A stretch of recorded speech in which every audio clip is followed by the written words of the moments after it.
Welcome to the Calculus, a collection of micro lectures, video lessons, and sample exercises.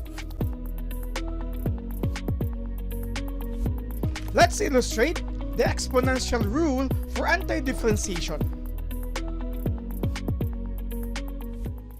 Now for this video, we have two parts here, but still pertaining on the exponential rule.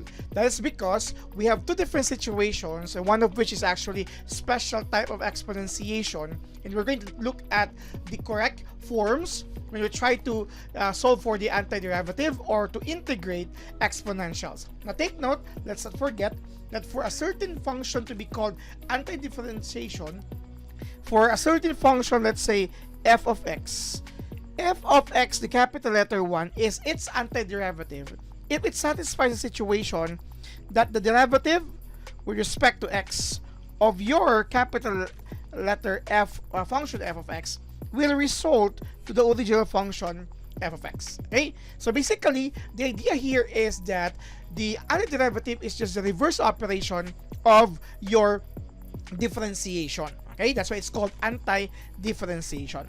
So we have two parts here as mentioned.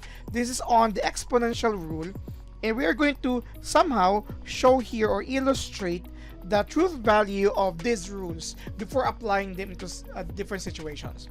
So we have two sets, again as mentioned. Let's start with a certain function, let's say the integral of your a to the power of x dx. This is called an exponential rule because we can see our function here is an exponentiation, and to add more importantly, the exponent is what is unknown. A here is any constant that you can think of. It's just that it is raised into a variable of x. The exponential rule tells us that if this is happening, the equivalent form for that is equal to the same exponentiation but over the natural logarithm of your base a. Okay, and of course we don't forget plus c.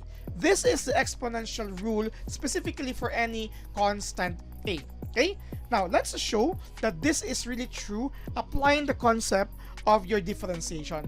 Of course, this would be our capital letter f of x now, and let's try to derive this entire binomial expression, and if we return to this form being our f of x, then this rule is true and applicable for situations. Okay, but of course let's not forget that for this specific rule, since our a here is actually the constant for the natural logarithm, it's very important for us to be reminded of that your a is greater than 0 and your a cannot be equal to 1 because the natural logarithm of 0 is actually undefined, and the natural logarithm of 1 is also something that we don't want because it gives us 0. If that is 0, that means the entire denominator is 0. That makes our function here undefined.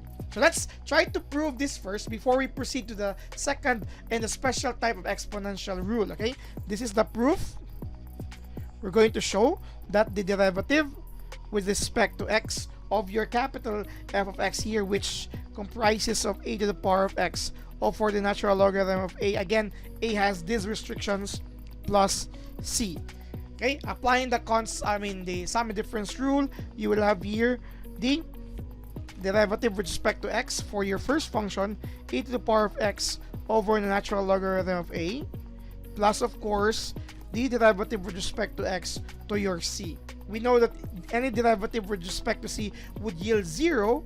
That means our second term is 0, and our first term can still be derived. Take note that if we are deriving here, that is with respect to x. That means the natural logarithm a, since it doesn't have any x, we can actually move that out, coming up with 1 over the natural logarithm of a. Because we talk about derivative with respect to x, it's the only item we're going to derive here would be those items with the variable x. And what is the derivative of a to the power of x with respect to x?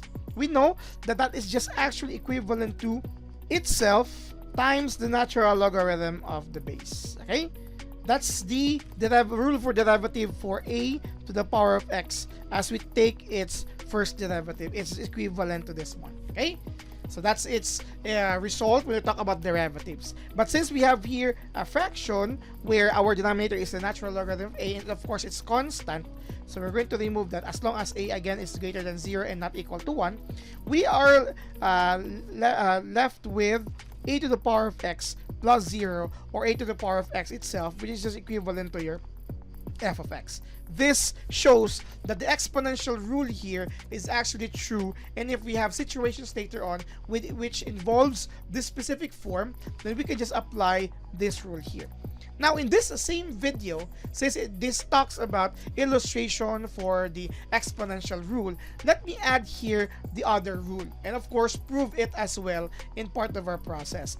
The second rule that we are going to connect here with this item is of course this special form. If we have here the integral of e to the power of x dx, okay, where e is actually a special mathematical constant, the Euler's number. We know that it's equivalent. And if we're going to talk about this one here, the rule tells us that it's just equal to e to the power of x itself plus c. Notice what is different with this from the general one is we have the natural logarithm a in our denominator here, but this time it's just the value in itself. Before we show the proof of this, I'm also going to make some disclaimer that of course this only involves expressions where the exponent is x. Of course, if it's another function, we'll be using other rules for that. But it's very important for us to stay to this track first, that we will be able to appreciate the rule of the exponentiation where we have the exponent being just equal to x. Now, let's show that this is true. Let's apply this, since this is actually proven already. Let's try to apply that, okay, for our proof here. Of course, I could use the same proof earlier, but it will just be very lengthy. Since this is already proven, let's apply this. So we have the integral of e to the power of x dx. Following the first rule would be the exponentiation itself. Okay, we have e to the power of x over the natural logarithm of your denominator, your base, plus c. Now, without using this type of proof the same as earlier, we can see here that the natural logarithm of e as denominator is actually specific in its value. And we know in the concept of logarithms, specifically in natural logarithm, the natural logarithm of your e, the Euler number, is just equal to 1. Hence, we have here the integral of e to the power of x dx is just equal to e to the power of x over 1 plus c. Or basically, this is just equal to e to the power of x. This shows that the integral of e to the power of x is just itself plus any constant. And this is also true, and this is also one of those two forms for exponential rule. So take note of these two forms. If our a is any constant except for negative values and 1, we're going to use this rule. Of course, if it's negative, then this is not possible. And if our a, specifically the base, is the Euler numbers itself, it's just the Euler number or the exponentiation plus c. So we will have situations to show later on that will be applicable for one of the two.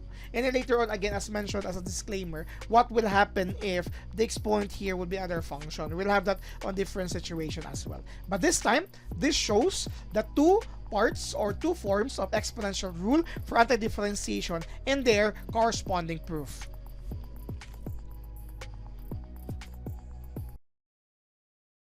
So what are you waiting for? Subscribe now!